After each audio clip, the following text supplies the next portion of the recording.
এত যে সুদ খাও, এই টাকার জন্যই তোমার পোলাপানির অসুখ ছাড়ছে না। এই সরো তো সামনে থেকে।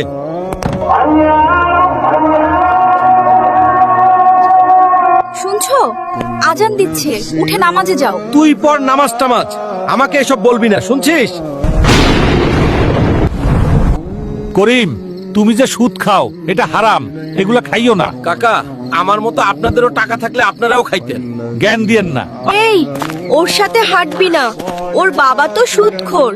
মা, আজ স্কুলে আমার ফ্রেন্ডরা আমাকে বলেছে আমি নাকি সুদখোরের ছেলে। তুমি যদি এই সুদ না ছাড়ো, আমি আমার ছেলে করিমকে নিয়ে বাবার বাড়ি চলে যাব। আহ রে বউ, এমন করো কেন? আপনার ছেলের একটি কিডনি নষ্ট হয়ে গেছে। আপনার ছেলেকে বাঁচাতে 10 লক্ষ টাকা লাগবে। ডাক্তার সাহেব, যত টাকা লাগে দিব, আমার ছেলেকে সুস্থ করুন প্লিজ।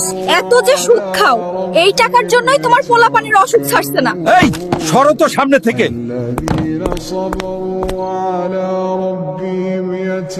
এই বউ, আমার তো কিছু হয়নি, তুমি কাঁদছো কেন? কি হলো? তুমি কি আমাকে দেখছো না?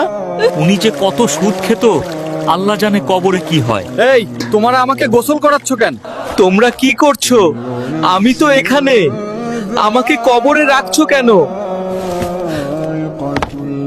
সুদখোরদেরকে কবরে যে শাস্তি দেওয়া হবে সেটা হচ্ছে তাদেরকে তুই দুনিয়াতে সুদ খাইতি, যা এবার জাহান্নামে গিয়ে সুদ খাইস।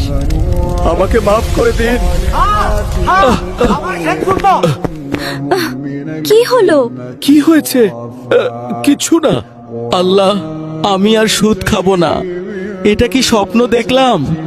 আল্লাহ, তুমি আমাকে মাফ করে দাও। আসসালামু আলাইকুম। আমাদের ভিডিওগুলো শুধু মানুষদের শিক্ষা দেওয়ার জন্য।